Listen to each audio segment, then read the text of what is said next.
Good morning, fellow humanists. My name is Todd Kimball, and I'll be your MC this morning. We're getting a reminder that humanism is a rational philosophy informed by science, inspired by art, and motivated by compassion. It advocates the extension of participatory democracy and the expansion of an open society standing for human rights and social justice. And it is my honor to welcome one of our scholarship winners this morning. He wrote an outstanding essay. He's going to read it to us this morning and tell us a little bit about his future plans during the Q&A session. We'll have brief questions for him after the reading.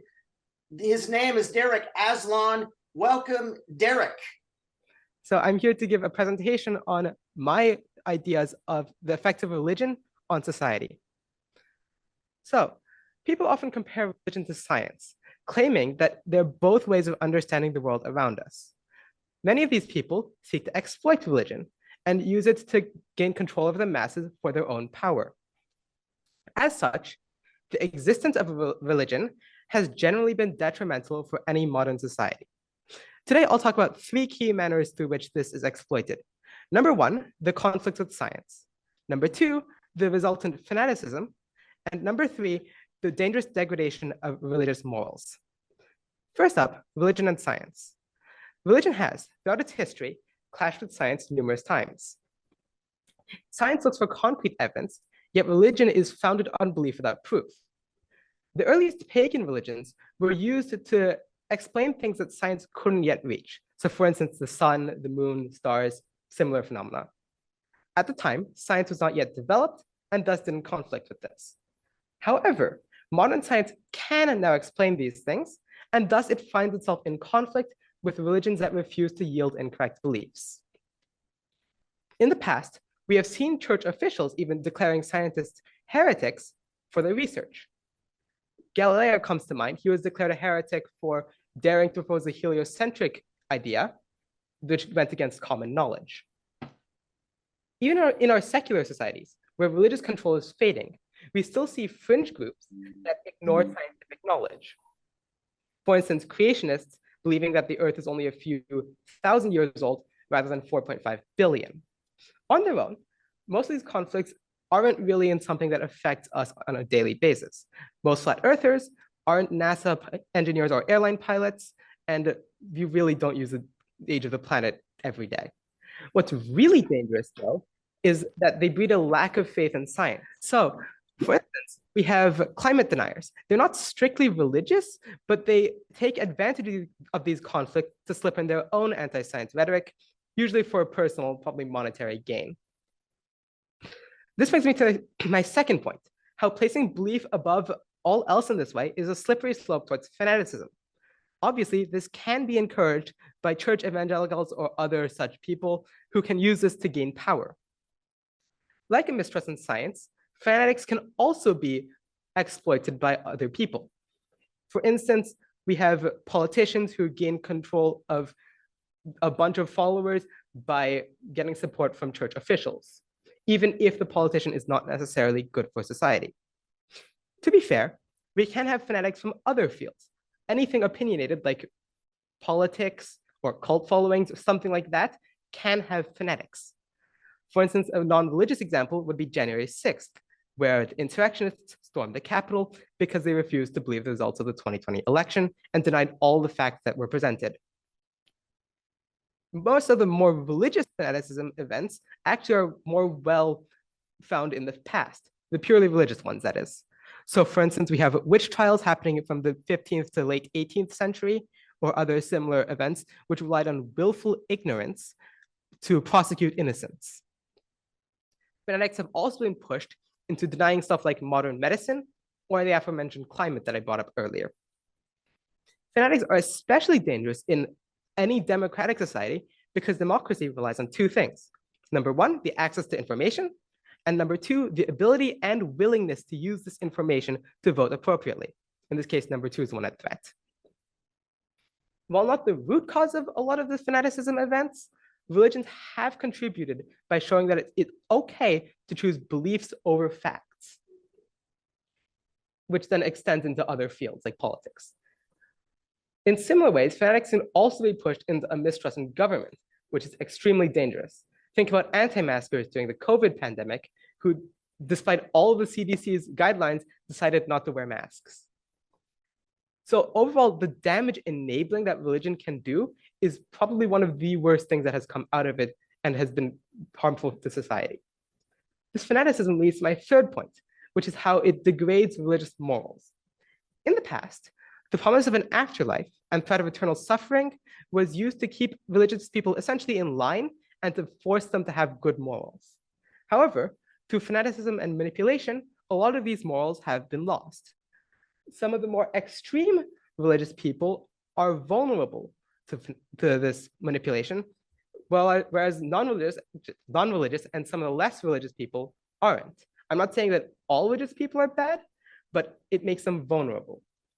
And this lack of morals is a problem for everyone, because these fanatics have been shown to be willing to exert influence to get their ideas accepted by society. Consider the example of LGBTQ and Christianity. Christianity advocates for being inclusive, yet some of the more hardline Christians are non-inclusive. They've gone so far as to push to ban LGBTQ books in libraries, even without any knowledge of what the book is about. In these instances, religious morals are actively ignored because people have been pushed to specific viewpoints. Similarly, a religious zealot is far more likely to support reproductive right limitations than a non-religious person. And they have been proven willing to pass laws banning abortions based solely off of their belief and the desire to accumulate votes from other people who share those beliefs. Being religious has never been an actual prerequisite of morality. It's mainly just been a tool. However, since all the recent events, the wanted beacon of morality, religions have lost a lot of these morals in exchange for power and control, and thus have become a negative influence on people. In conclusion, religion is a tool, and one that is severely outdated. At its inception, religions were potentially useful tools to maintain order in society. At the time, science was not yet developed enough to conflict, and a lot of the fanaticism was fanatically supporting the morals of the religion. Also, fanatic followers of, say, a king or a president would be considered a good thing in the past, whereas nowadays, it's not. And you can see this trend nowadays. Religions are dying. More people are converting away from religions, replacing them with secular institutions. There is, however, one possible extra danger, which is a potential unpredictable backlash as the religious and religious officials attempt to hold on to what little power they retain. Despite this, the trend of religions losing power is probably a good one, as most of the good things that made religions good are gone, and most of the minor downsides have been blown up to greater proportions. Thank you for listening. Derek, thank you so much. That was an exceptionally well-organized essay, and it's going to dovetail very nicely with our speaker this morning. I'll ask you one question to give you the proper introduction and a little bit about yourself, and then we might have time to take one more question from either our live or our Zoom audience. But tell us, where do you go to high school, and what are your plans for the future? So I'm going into computer science high school, Northeastern University. So my plans for the future mostly include going to college, and yeah, I just graduated from Sunset. I don't really have any outlook beyond studying. Oh yeah, I'm going to London in my first semester and Oakland in my second semester before staying in Boston. So I plan to study AI. That's basically my entire plan for the future at this point. I'm mostly planning just seeing where things go. That sounds great. I know you're going to be very successful, and Boston is a beautiful city. Thank you so much for your essay, and congratulations on being one of our scholarship winners. Lisa Kendall makes a much anticipated return appearance to HGP. She has a deeply personal story, growing up and escaping a cult. She has dedicated her life to helping others in similar circumstances as the director of the Oregon-based Counter Cult Coalition. Let's have a rousing ovation from our live audience at the Friendly House and a warm yet muted welcome from our Zoom audience for Lisa Kendall. I returned from the International Cultic Studies Association in Barcelona. And so a part of my presentation today will be about that conference. I will say that I probably saw 1/10 of the conference because it's so big, even though I was there all day, every day. So a big part of my perspective and what I'll be sharing is what I experienced. So just to give you a feeling for what the community looks like, it's an international community. Most of what we do is online. Thank you. And there are all different types of organizations. We have more are starting to get government funding, which is not a thing in the US. And it's something that several people are working on. In Iceland, because of the structure there, they have some oversight of religious groups because of the tax structure, since they support them. And I'll tell you more about that. I think that's fascinating.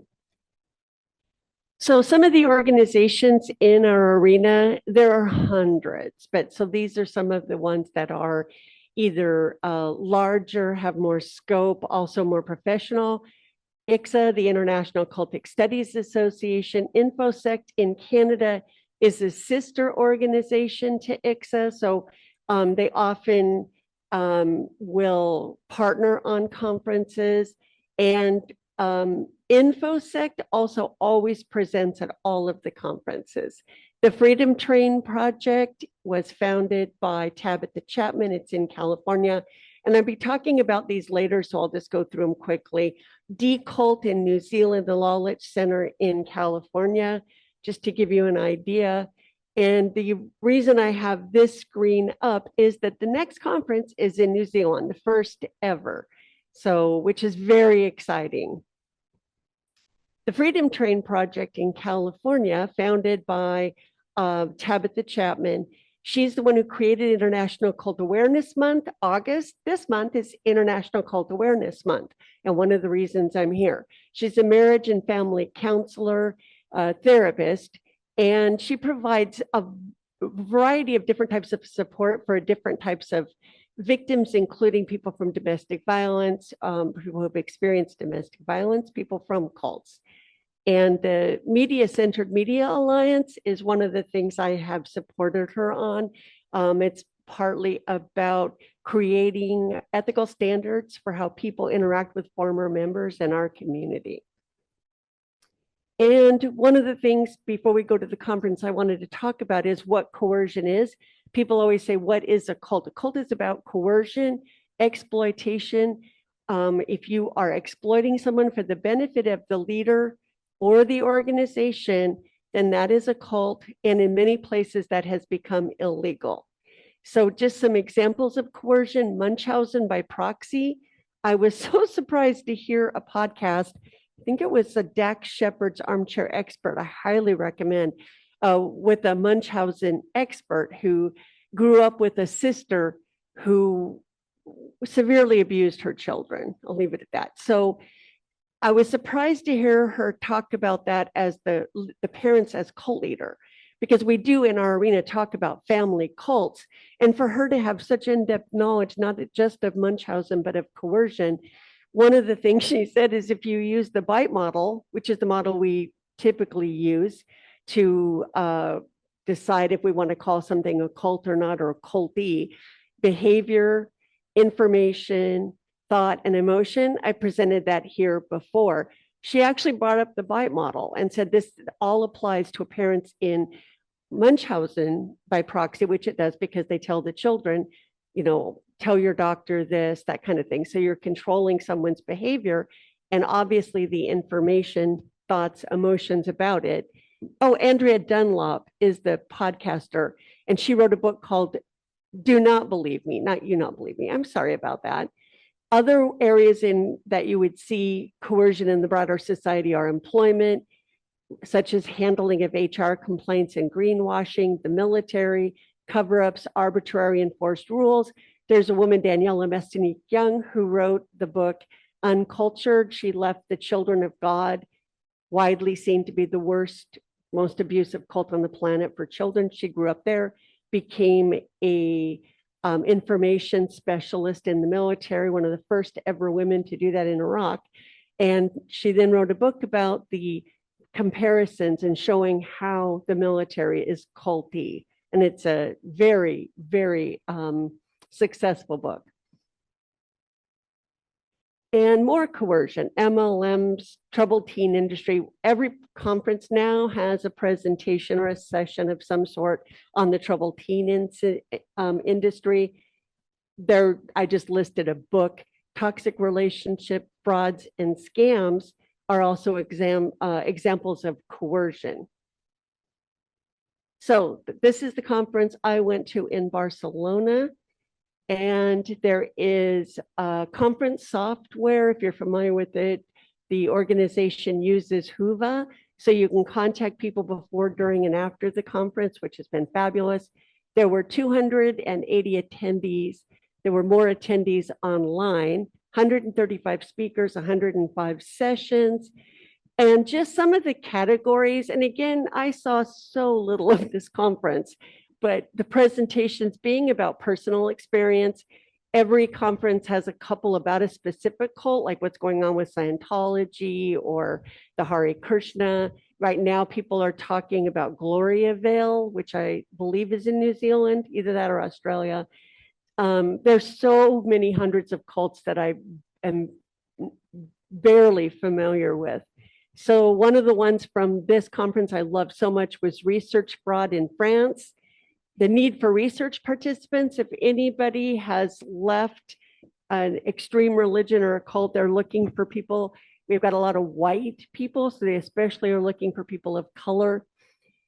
Freedom of mind as a human right, Matt Bywater. I think he must have had a relative who lived by water in England. I'm guessing that's how he got that name. Anyway, he gave a wonderful presentation on the freedom of mind.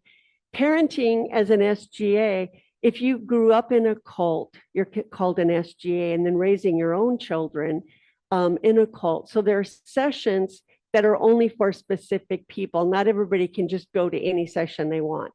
And I thought it was really interesting this year that there was one for parents who raise children in a cult, because you can imagine the things that they deal with, the guilt and not knowing how to talk about it with their kids, and identity and healing. And then there was an awards session at the end, which is really beautiful.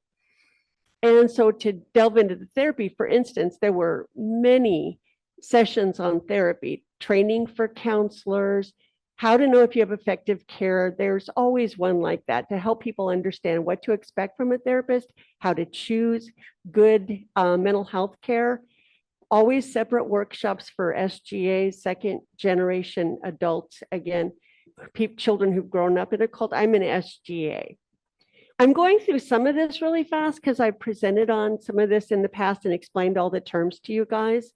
So research for therapeutic treatments, and there's always writing sessions, writing for healing. Those are for former members only also. And the research fraud in France presented by this man, Arthur Murray, I went to this presentation because the title of it was like the problems with epistemology with fraud in research. And I was like, what? So I was fascinated by the extent of the fraud in research and asked several questions, in fact, because I'd read a lot about this lately. I don't know if you guys realize how widespread the fraud is.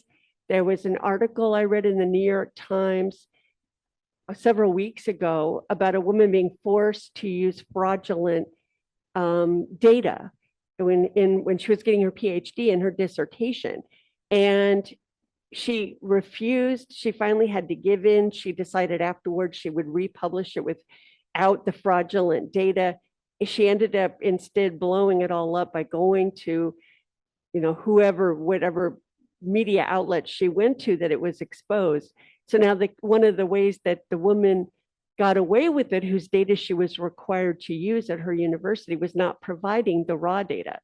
So if you don't provide the raw data, nobody knows that you cheated. And if for anybody who's familiar with p-values, one of the things they do is manipulate the p-values, and that's how you know if it has statistical significance.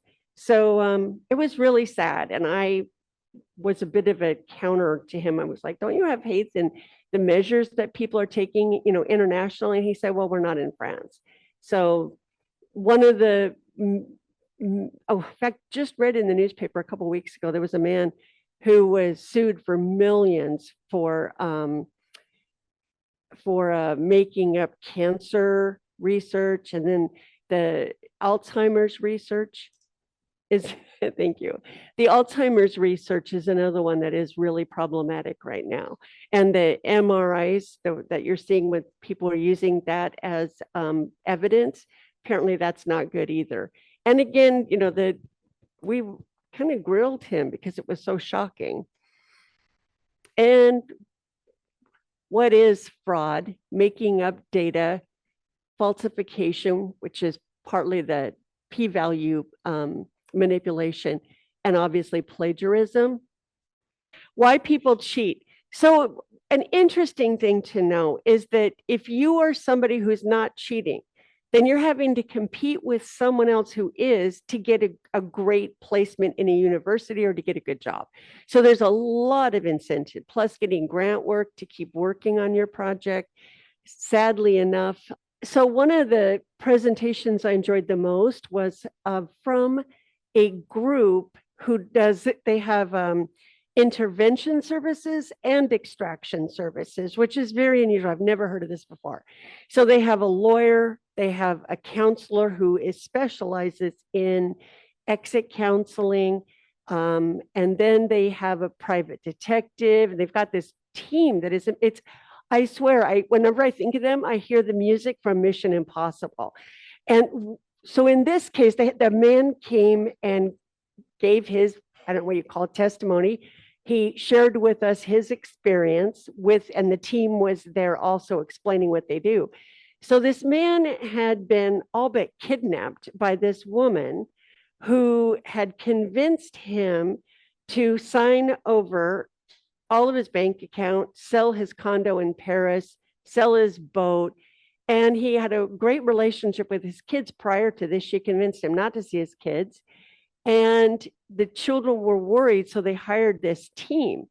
And the team met with the family and told them to play along to go to this Christmas party so they could observe the woman's behavior and interaction. So the children all pretended like they were totally fine. And these are adult children, obviously, in Paris. So they all went to this Christmas party and pretended everything was okay to gather information. Then this man, Mr. Troyner, went to Saudi Arabia on business, and he was gone for a week, I believe. And while he was gone, the private detective sat outside his condo and watched the woman have this man come in and out who she was having an affair with. So there are all these ways they're gathering information to help get the man out. He had already, for some reason, agreed to sign up with this woman to have a domestic partnership, and then they were scheduled to get married. Of course, when he met her, she had a beautiful condo in the Bahamas because she had killed her last husband in exactly the same way. So he credits his children in this group with just being alive today. Obviously, this was very expensive, but like his kid said, it's better than visiting you in a grave.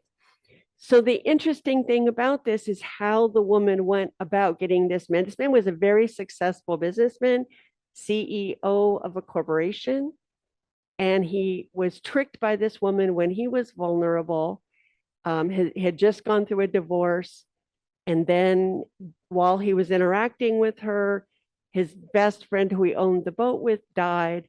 So the point being how this happens, why someone does it, and what we are doing about it in the cultiverse, what kind of remedies there are for things like this. When they were telling this story, I was like, oh, I've heard this story before. She went to prison. So I looked it up on my computer during the session. Oh, that was a different woman who killed a couple of men in exactly the same way. So this woman has not gone to prison yet. The DA has failed to charge her. but they're still working on it. They've got a tight plan. So the legislation, which is the most important thing in my mind, that's what I focus on, is changing. There's so much happening. I only know a little bit of it. There is a woman collecting the anti-cult laws from around the world. And we're all very excited to hear what her recent list is. But while I was at the conference, this is what I learned, that the French law has been the French law to prosecute people in cults who manipulate people, who coerce people. It has just been amended to better protect victims. However, we don't really know what's going to happen because things have to be tried out in the court. So you have this on the books, and then this is the reality. So in Iceland, Scientology was disqualified for government support. And there are former members right now who are working to remove the JW, and it looks like they're going to be successful because Iceland provides a dollar amount to every church for each person who belongs to the church. So that's why people want to sign up their kids, because then the church gets tax money for all the kids. So in this case, as they explained, the benefit is that they have some control over churches.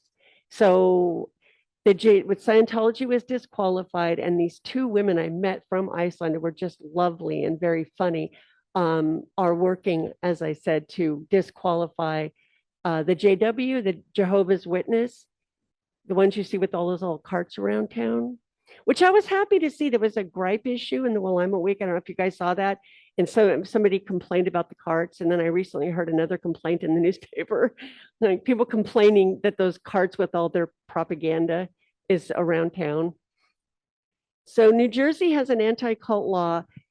Even though this has been on the books now for, I want to say 4 years, something like that, it's being tested in the court. So we don't really know how it's going to apply, but it is illegal to coerce someone in New Jersey, whether it's a domestic situation or a cult.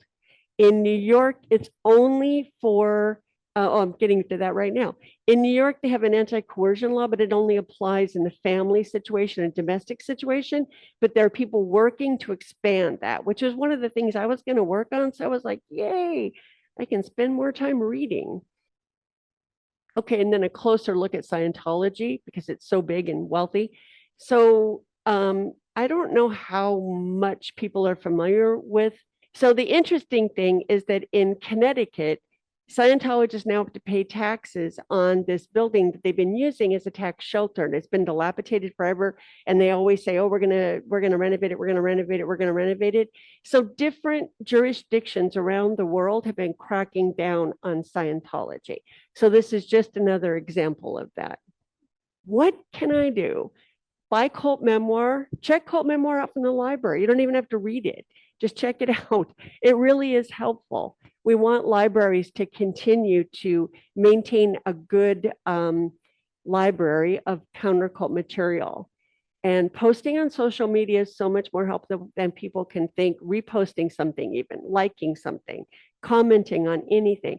It just shows people are interested, people care. And contacting a state representative, just making a phone call and saying, I'm concerned about cults. I hear there's a lot of cults in Oregon. What are we doing about it? Just leaving that message, because you'll usually get an answering machine.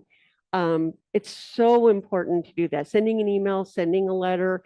Right now, I'm working with 3 state representatives who are going to put forth a bill next year to provide the first ever government funding for children from cults. This would be material support up to the age of 24 using the age out model for the foster care program. And I can tell you they're so concerned about the issue. And in fact, they're going to be drafting the legislation. They're going to do all the work, which is really great. And that includes the very wonderful Tom Anderson in Salem, Representative Conrad, Representative Kramer. So even just saying, oh, I heard your name at a presentation. I love that you're doing this. It really does help. There is so much volunteer work to be done in the counter cult. Everybody needs some kind of computer support. There's just so much to be done. PR, even just working on social media. One of the problems in our arena with getting volunteers is that so many people suffer from mental illness, that have not been able to benefit from an education, and are sick a lot and hospital a lot. So it's really hard to work on all these things together with that being the case. So help from the outside is greatly appreciated. And I want to say, the really wonderful Dana Hepper of the Oregon Children's Institute has been a terrific support for me in working with legislators. And it was great for me to be able to be vetted, for her to be able to say, yes, there are a lot of cults. Yes, it is a problem. Yes, there are templates. Yes, we can do something about this. And donating any amount of money when all these organizations are being funded by the people who organize them, like me, $10 goes a long way, because $10 is a lot better than nothing. So, any of these organizations. I also have a calendar for sale. I don't know why that would not let me expand that picture. This is Countercult Coalition, is my nonprofit that I founded here in Oregon. This is a calendar of some of the amazing women in our arena. Anyway, I'm selling them today for only $15. That's a discount. It makes a very unique and interesting gift and would help fund the work in, well, for one thing, maintaining the organization, because I've been loaning it a lot of money. So any help you could be would be greatly appreciated. I really loved the presentation by this young man, Derek. It is so true. And fanaticism, and you talked about vulnerability. My mother joined because she was a religious fanatic, because she was scared, because she was vulnerable. And then, of course, she was easily dragged into a cult. So thank you so much for your work. I look forward to seeing what you do in the future. Does anybody have any questions? Thank you so much, Lisa, for an engaging presentation. Very informative. Thank you for all your hard work. It's always great to see you here. I'll lead the question section here. I'll go ahead and start with the first question. I guess one surprise for me about the International Conference was how broad the topics were. For instance, I would think that fraud in research would be a different topic or a different conference than cults. But can you explain, why that was included in that conference? And do you think the conference should be that broad or more focused on traditional cults? That's a great question. Actually, it is really important. Research is the area we're pushing. We lack research. We lack participants. We lack funding. We've talked about this for years. It's a huge problem because we need to be able to go to our representatives and others and say, this is how many cults there are. This is how many people harmed. This is the outcome. And so some of the recent studies, which aren't really research, they're more surveys, but do help us understand the prevalence of homelessness, drug addiction, incarceration. I myself was really surprised to see that presented at the conference. And fraud in research is important because we ourselves are trying to make sure that our community has really rock solid research. In the past, we haven't. There have been not enough numbers of participants. It just hasn't met the standard of quality for the reasons I mentioned. So there's a real push right now for that. Legislation and research are really, really emerging areas in our arena. Well, thank you for that. I'll read a comment from Marshall Abelman and a question. First of all, she says, thank you so much for the presentation. And she says, I complained several times about the Jehovah's Witness carts at the Beaverton Library, and eventually they weren't allowed. Oh, yes. I'm happy to hear that. Thanks, Marcia. We have 3 questions right now at the Friendly House. So let's go to question number 1. Thank you very much for your presentation. You use this acronym BITE, B-I-T-E, to describe characteristics of cults. And it seems to me that same acronym could be applied to virtually any organized religion. Well, religion whatsoever. You're right. But then I'm so glad you asked that question. There is a spectrum, obviously, of the level of coercion, the level of harm and exploitation. So, and again, everything I've said here today is just my opinion from my interactions and my own research. for instance, the Trump administration and the Trump movement right now is widely considered in the cultiverse to be a low-grade cult. So it's low grade.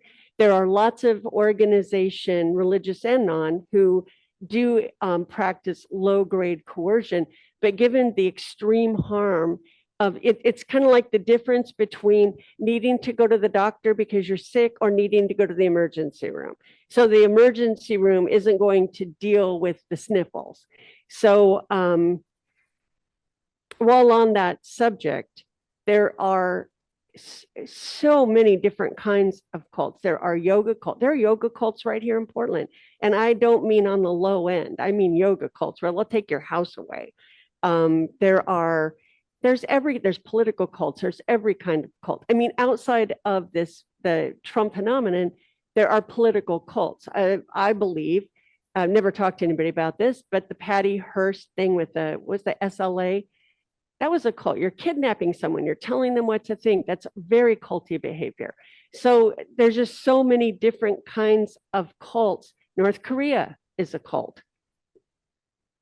Oh, I'll go back to the Zoom audience. For the most part, I take the questions in the order that they came in, but sometimes to stay on theme, I'll go a little bit out of order. And Gail Myrna had a question specifically on political cults. You've addressed it a little bit, but is there anything more you would like to say? Or Gail, do you have a specific question on that? No, I've looked at the whole Trump phenomena as one giant cult. So I didn't know if she had anything extra she wanted to add or additional information on any other political cults that she was already talking about some. Thank you. people tend to have areas they specialize in. There are people who specialize in Buddhist cults. There's a woman who is an attorney and she specializes in civil cases for sexual abuse in Buddhist cults. So we all have a niche. I don't know very much at all about political cults. I, of course, see Trump in the media every single day, and it's very culty. But again, it's nothing, one of the reasons that people wouldn't realize that's low grade is that I'm not in a position to tell you the horrors that happen in the worst cults. I mean, they're just hard to hear. The Children of God, as I said, considered the worst cult in the world for children. The children never ever went to school, and they were exploited in the worst possible ways for money. There was a house here in Portland. I've described them in the past as like child brothels. They're all over the world, and they're still active today, despite all the many, many books written about them. I mean, right now we are at risk of losing our democracy. It is very scary, but there is a woman, and she's in my calendar, Nikki. She was in the circles and part of the movement of, in the beginning of the 2025 project. And she's the only one that I know of who works on abuse in Black churches and raising awareness about Project 2025. And she knows so much about what's going on in the GOP because she sat in on those meetings. But again, that's not my area. We now have 6 questions at the Friendly House, so let's go to question number 2. From fast. All right. You talked to a bunch of humanists. This is a question. What kind of responses are you getting from churches in general or mainline churches? Most churches are pleased to be anti-cult endeavors because they feel like it gives them a bad name. They're afraid of legislation, of course, because it'll harm them, but they're happy to see people raising, and they always say the same things like, that's not who Jesus is. One of the things at the conferences we see is that somebody will stand up and start saying, there is a true God, that wasn't the true God. And we're in a conference to learn about something specific. And I know they try to curb that, but I think that some people who are believers feel like they need to reach out to the other people who've been harmed by what they see as religion when they were harmed by coercion. Okay, Hank and Amanda, I see your questions in the Zoom audience, but for now, let's stay live at the Friendly House for question number 3. I think my question was already sort of answered. I'm thinking about, preventative education about coercive behavior, maybe teaching that as part of the social studies curricula in public schools. Let kids know what to watch out for. I love that you said that. There are organizations that ICSA is one of them. They have a little branch that goes into high schools. They call it inoculating people. So, and it's broad. It's about cults, and it's by cultic studies leaders. But it's also about relationships, to understand coercion in relationships, and it helps prevent against domestic violence and other forms of narcissistic relationships. Let's go to our Zoom audience for a question from Hank Robb. I've never heard any pushback. Yes, I wanted to return to the question of fraudulent research. If I'm following you correctly, the focus is on fraudulent research into cults, not fraudulent research, period. No, I don't know of any fraudulent research in the counter cult world. I've never heard of any. With the problem we have is that they're not solid studies. The fraudulent research is in cancer, Alzheimer's, and we know things paid for by corporations, like cigarettes, wine is good for you. So much of this crap is, because corporations are paying for it, but it's also sometimes scientists who want the money to keep working, or people who want good jobs. For instance, this one in France that was also somehow connected to the Barcelona University where I was in July, this woman did a study saying that when people network, they feel dirty afterward, which doesn't make any sense to me. And she had fraudulent research. And then the woman who blew this all up was forced to use that in her work that was related because they were in the same university.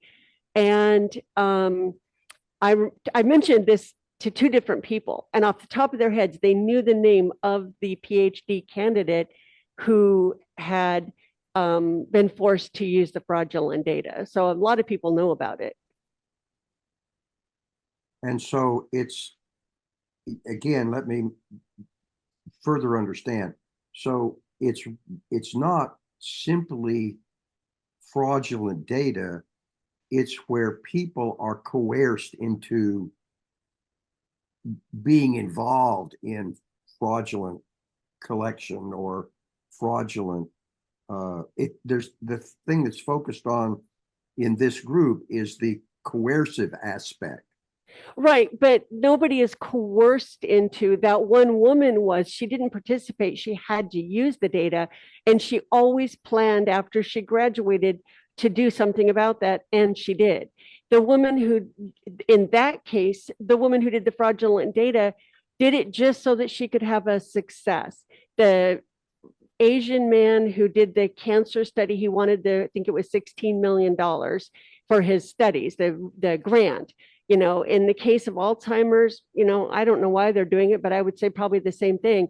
That is not about coercion, but the reason we were talking about fraud in research is partly so we could be more aware, because we have to police our own organization, our own arena and community.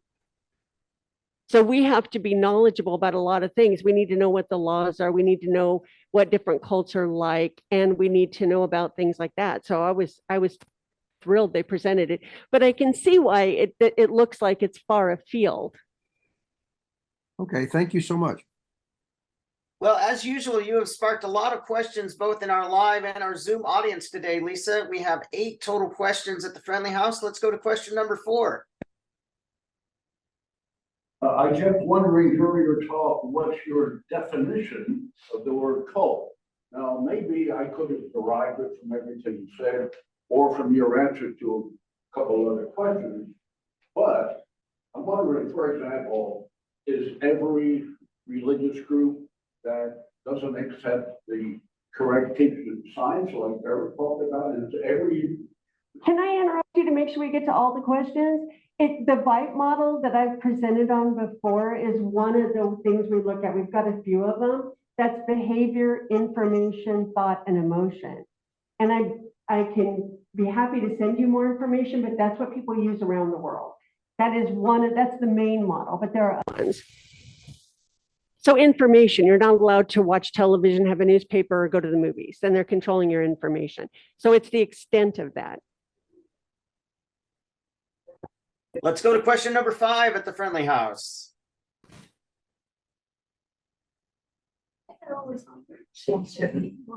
By the way, we should have plenty of time for questions. Oh yeah, we got a full half hour. We'll probably go a little bit past 11:30 only because we started late. So finish answering his question. The thing is, it's not about religion or not religion. It's about groups. So there are family cults. So it might be a controlling parent, an abusive parent. Then there are, the military is a low-grade cult, widely thought to be.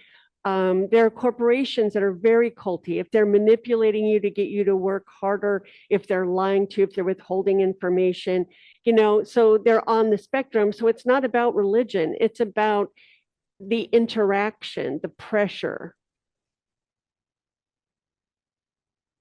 Let's go to question number 5 at the friendly house.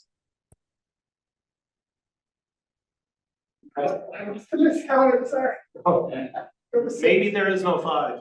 Okay, let's go to number 6. It seems to me that, at least especially among non-religious cults, that a lot of them were started by a very charismatic leader. Are there cults that you are aware of that don't, non-religious cults that don't involve a charismatic leader? God, that is such a good question, because that's one of the things most people look at is saying they have to have a charismatic leader. I can tell you, our leaders in the Move of God, where I grew up, they were not charismatic at all.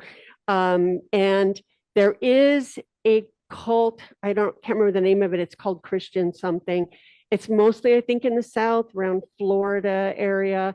It's in several states. I shouldn't say that. And they don't have a leader. Each group is kind of a bit autonomous, but they all follow the same lifestyle and rules, and I would say rigid rules. And they have their own college too.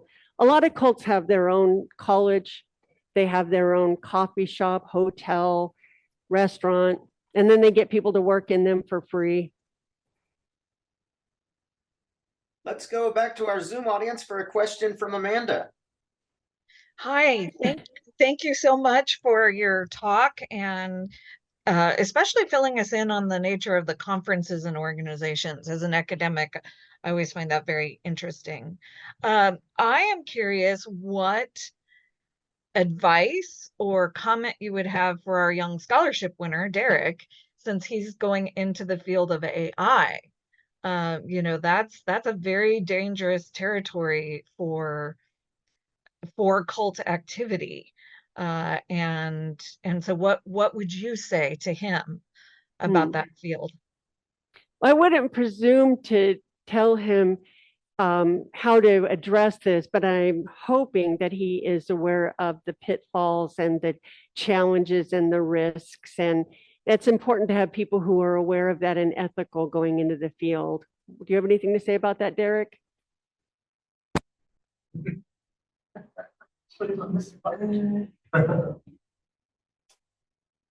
You'll be a good guy in the right? We count on our young people to guide technology in the proper ways to lead society in positive directions. He just said his first class is going to be AI, and I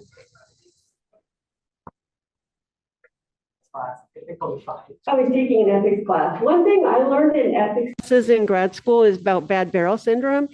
Ethical people joining a group where there is and then they end up becoming like that, and it is a well-documented phenomenon. So you might want to keep an eye on that. Let's go to question number 7 at the friendly house. Bad barrel syndrome, bad apple.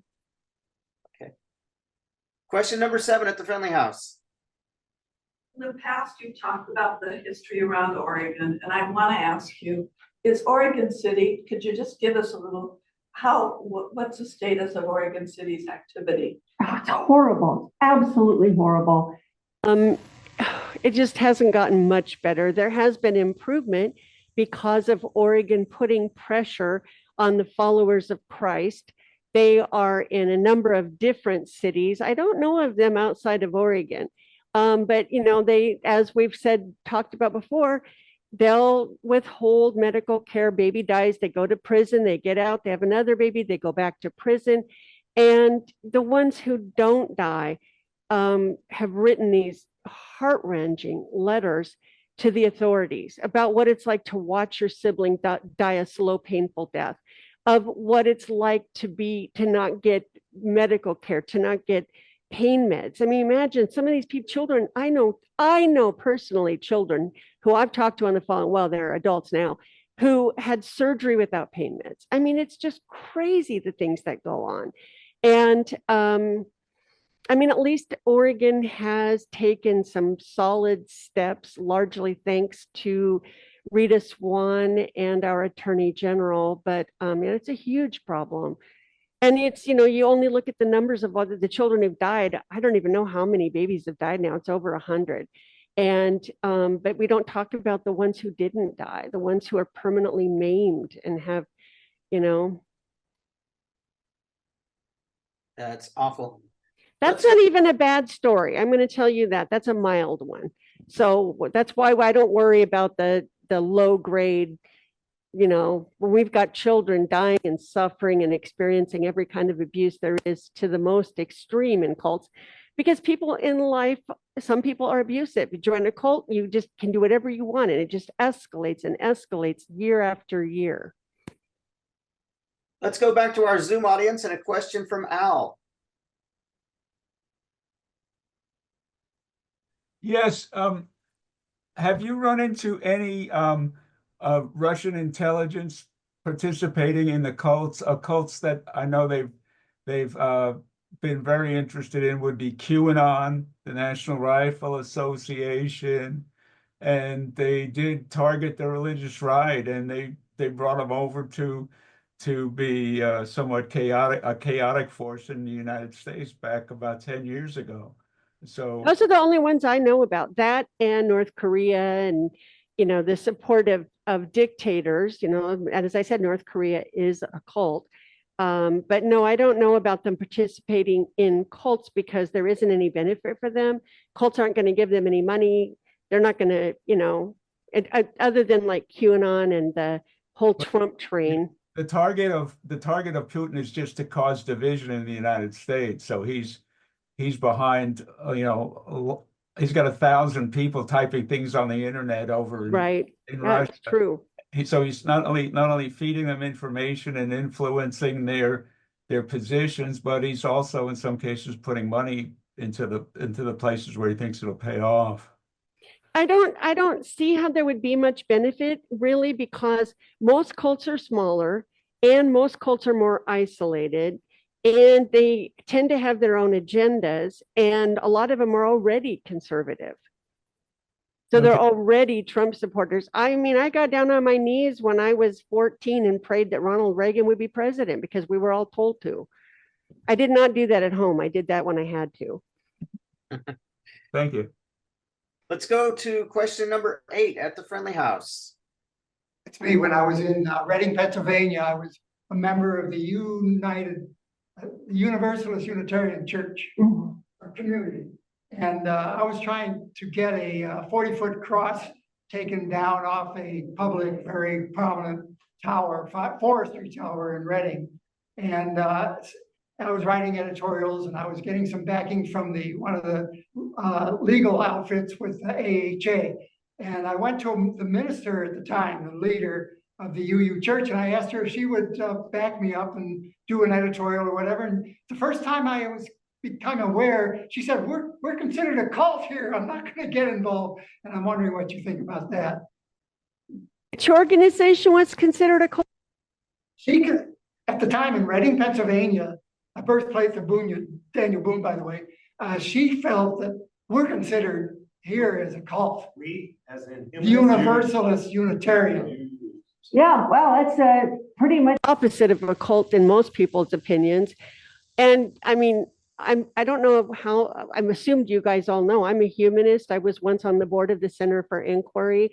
So I also very much support science and am concerned about mythology and the broader culture. But in my role in the counter cult world, that's just not something that comes up very much.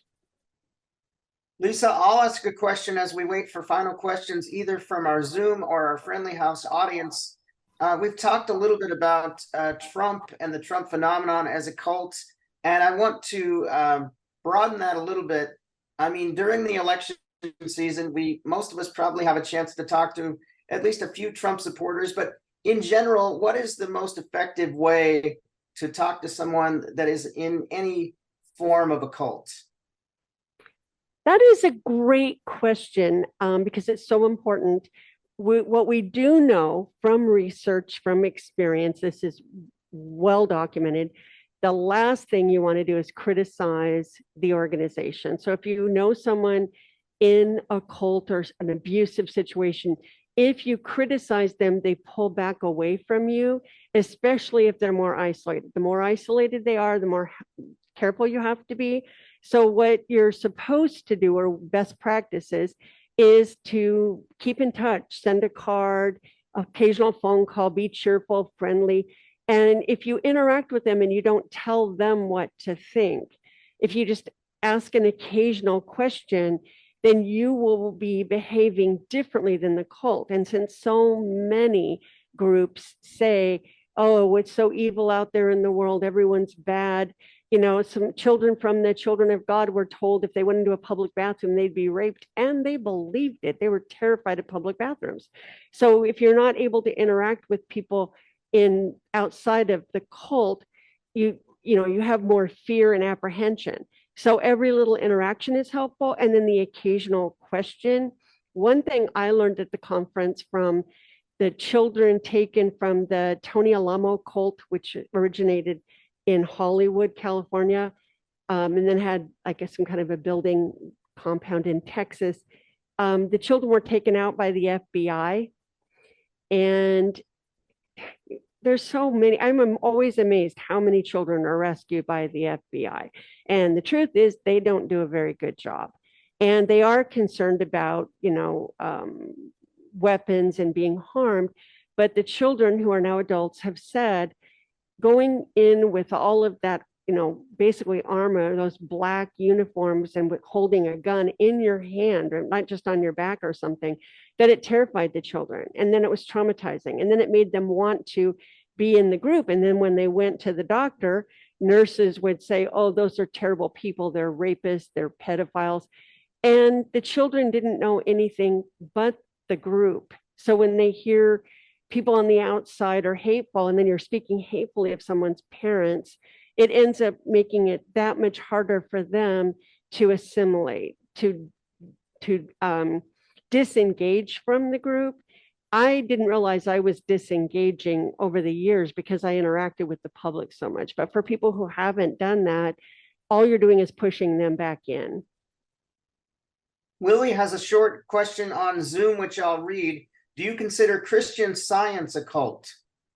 Well, it's well documented as a cult. Rita Swan, the woman who came here to Oregon and helped pass the legislation to require parents to take their children, to get medical care when appropriate, she was forced at 19 years old to let her baby die in her arms. She was told her baby, who had spinal meningitis, was sick because she didn't have enough faith. And if she went to the doctor, took her baby to the doctor, she would be kicked out. And so would her husband. And they'd grown up in Christian Science. It's all they knew.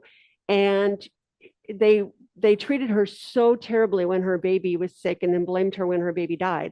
She wrote a book called The Last Strawberry. She has lots of newsletters online. She unfortunately passed away a year and a half ago, and she's in my calendar, in fact. She's one of my heroes. She moved here to Oregon for 6 months to pass this legislation that we didn't know we needed. And I met her at the Humanist Conference at PSU. What was that? 15 years ago, people might know. I happened to sit next to her and she asked me to write for her newsletter. And so I wrote about my own sister's experience since it related more closely to her work. But what was the original question? I've gone so far afield. Christian Science as a cult. It is absolutely a cult. They're very controlling, and there's a lot out there about them. Yeah, thank you. I'll ask one more question, really for the benefit of our Zoom audience as we wait for any final stragglers with questions, but you certainly have sparked a lot of interest this morning, Lisa. Thank you so much for today. For those on the Zoom audience that don't have access to the physical calendar, you've mentioned it a couple of times, but I assume that each month, each member, each person that's featured in the calendar, you have a little bit about their story and maybe some resources of how people can help, or talk a little bit more about the calendar for the Zoom audience that can't see it today. Well, thank you. Yes, every month features a different outstanding woman in our community. And the month of November, the Gratitude Month, I have two different women, Rita Swan and this just wonderful woman who all of a sudden I can't think of her name. I'm sure it's Alzheimer's. I should be part of a study. And then there's the LinkedIn profile for Maureen Garofalo, that's who it is. So she was a wonderful woman. They both passed away. But every other month features someone who was in a cult, including the woman who talks about, or I should say, works on the issue of abuse in Black churches, and Dana Hepper here in Portland, who had no cultic experience. And when I first contacted her, she thought back and she realized how many times she had children in cults in her classroom when she was a teacher, and neighbors. And she's the one who told me about the coffee shop in Selwood that was a cult. I didn't even know about it. Just a coffee shop where they all lived in one house next door and they all worked for free. And then the whole thing got shut down by the government. Okay, sounds good. Thank you for that. And thank you so much for today. Excellent job.